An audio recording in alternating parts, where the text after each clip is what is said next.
Tonight, the Arizona Wildcats pull away with a 35-28 victory over the Nevada Wolfpack. They improved to 3-0, a third straight season.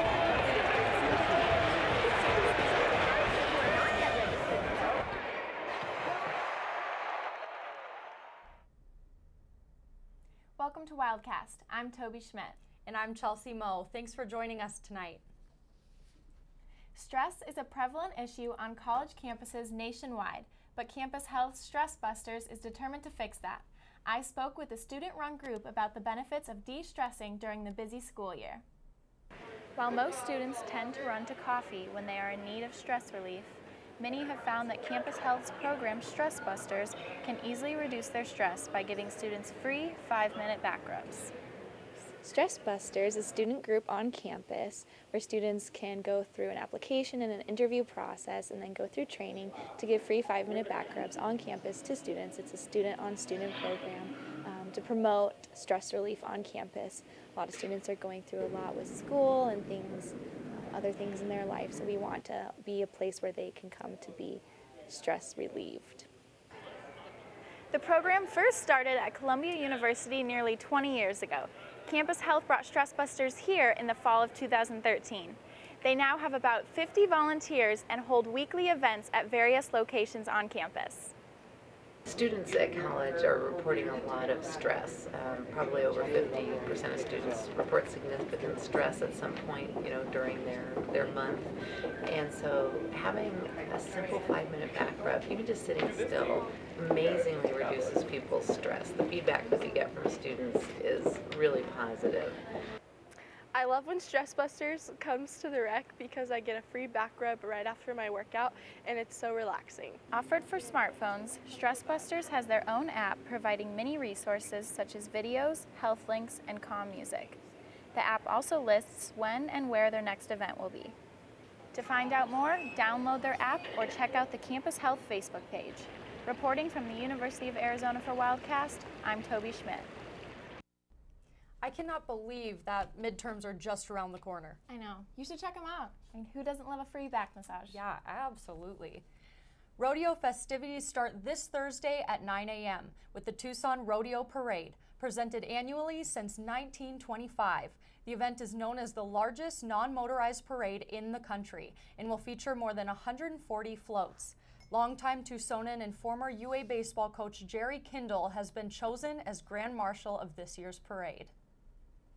It's Fulbright Week. The Fulbright U.S. student program provides grants for individually designed study and research projects or for English teaching assistant programs. The grant is for 1 year outside of the U.S. Events providing more information on the program will be held throughout the week. To find out when and where they will be, check out the calendar at uanews.org/calendar. Every week, the UA's Hillel Foundation bakes challah bread to sell on the mall and give the proceeds to charity. Wildcast reporter Sheridan Fiddleman spoke with volunteers about the Challah for Hunger program and its influence on the community. 1 in 6 children do not know where their next meal is going to come from. A student-run organization named Challah for Hunger wants to help and make a difference. Every Thursday, the students come together at the Hillel and hand-make challah. Then every Friday, the students of Challah for Hunger sell the challah on the mall to raise money for those that are hungry. Basically, I'm in charge of the baking process and the selling process. Just kind of oversee all of the little pieces and do banking reports because Challah for Hunger is actually a national organization. So we have to, put all of our money online and tell them how much we made, how much we sold, etc. So I kind of just make sure everything runs smoothly. Challah is a Jewish braided bread made with eggs, flour, water, yeast, and sugar, usually served on Shabbat. Half of the proceeds goes to the American Jewish World Services, and the other 50% goes to the Southern Arizona Food Banks. And the Southern Arizona Food Banks reports that Tucson has the 6th highest poverty rate in the U.S. And the students of Challah for Hunger are simply trying to change that. I think it's a great way to give back, and it's a lot of fun to make the bread, and everyone should come buy some. We have different flavors every week. Help make that change. Next Friday, why don't you stop by the Challah for Hunger booth, and you can help the poverty level right here in Tucson. Reporting at the University of Arizona for Wildcast, I'm Sheridan Fiddleman. Stay with us after the break to see how recent budget cuts are affecting students at Pima Community College. I'm Derek Williams, the former U of A Wildcat. You're watching UA TV. Don't change the channel.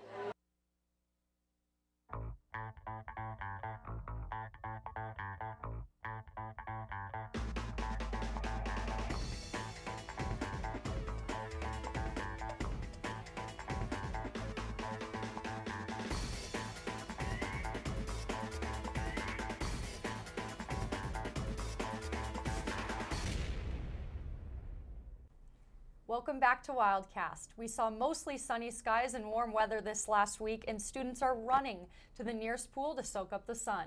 We'll send it over now to weather reporter Virginia Beamer to see if the sunshine is here to stay. Virginia?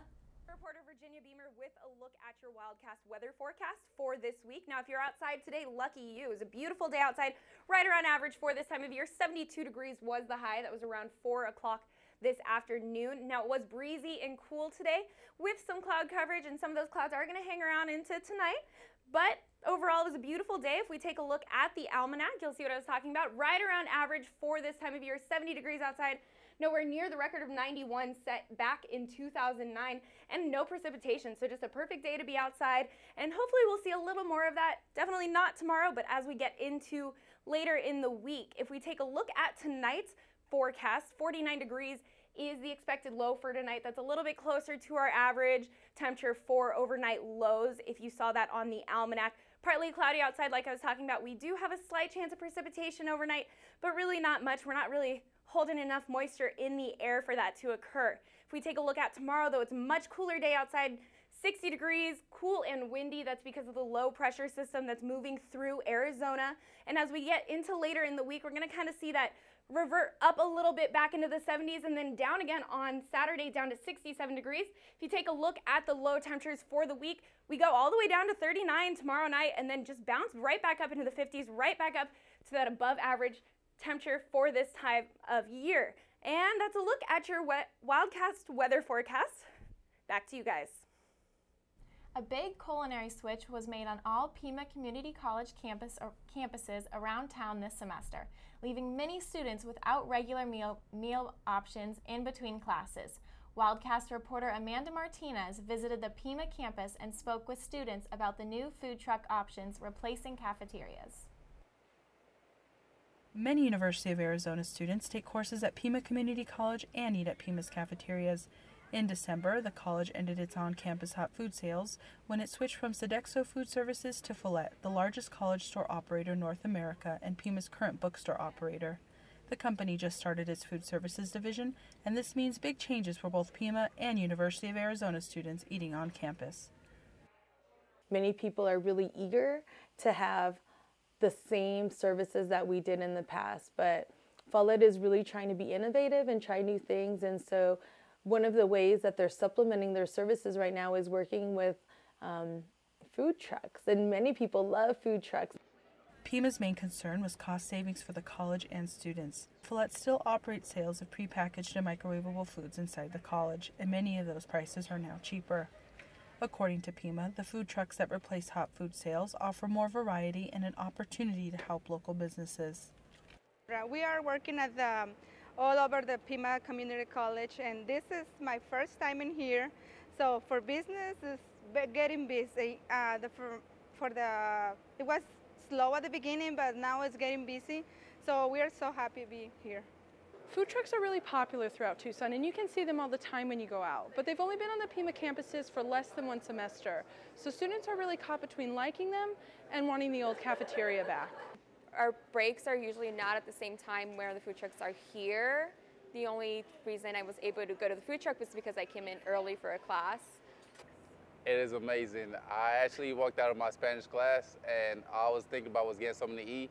And as soon as I came down to the hallway, all I saw was a food truck and gave it a try.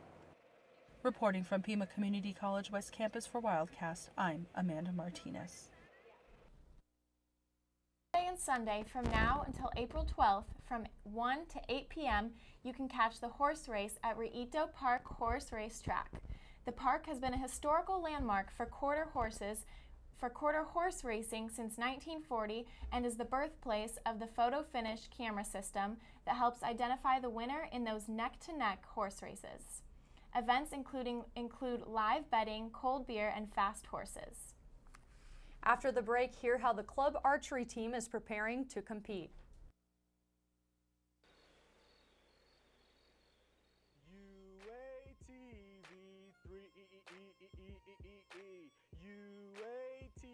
UATV. When I turn on the TV, I turn it to channel 3, cause they got all the greatest shows that I've been waiting to see. It's entertaining to me, cause it's pertaining to me and all the other Wildcats in the student body. We're broadcasting live to all the residence halls, so all y'all's in the halls, turn your TVs on to channel 3 for Sheezy, so you can see me and all the other happy people down at UATV 3.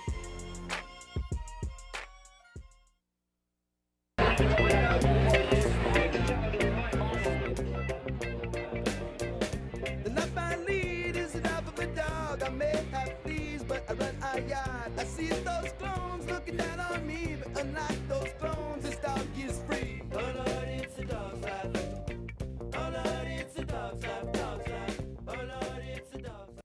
For the rec this week, when you're finished, log your minutes of physical activity at www.pac12challenge.org to enter in a nationwide fitness challenge. The contest ends Friday, and the school with the most hours will earn the title of the Pac-12 Fitness Challenge champion.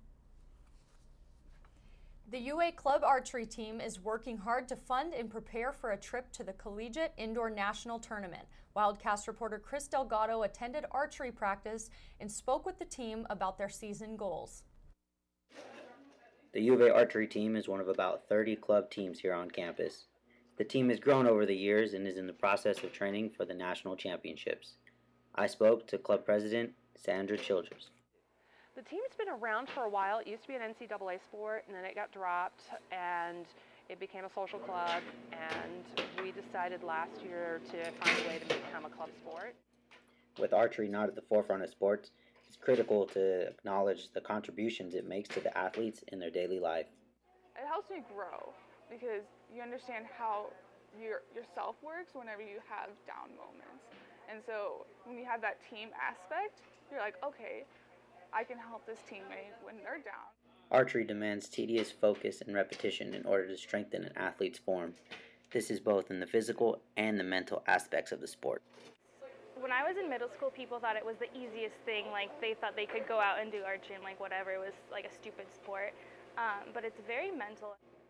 Now, just because it's demanding physically and mentally, you do not need to be intimidated. The team is here to help interested participants help grow their club. The fall semesters when we bring on all our new members.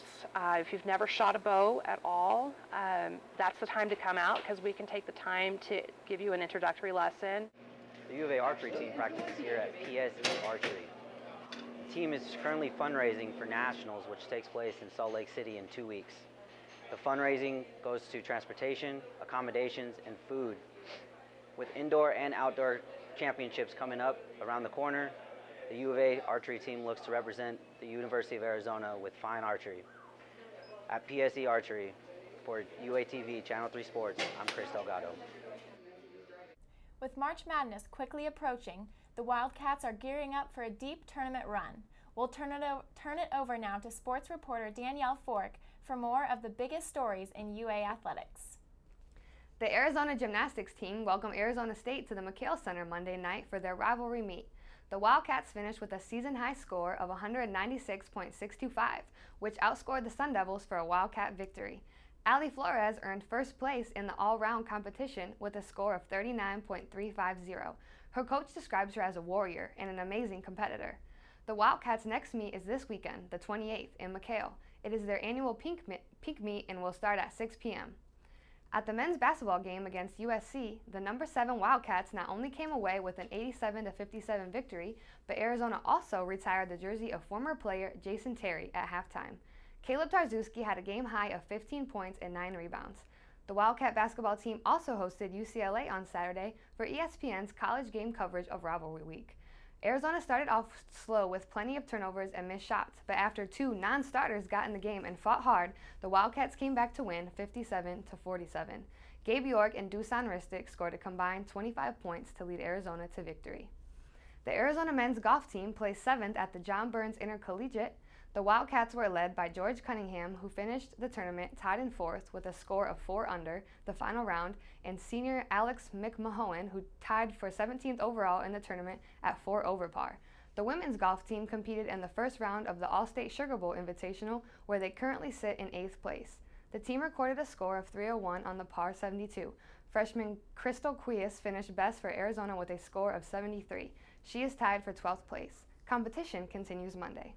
Arizona baseball will take on Oakland at home, and Arizona softball will play on Friday at home against Colorado State. That's all for sports. Back to you. Thanks for tuning into Wildcast. You can watch us anytime online on our YouTube channel, UATV CH3. And don't forget to like us on Facebook for breaking news on campus. We'll see you next week for another edition of Wildcast. Good night.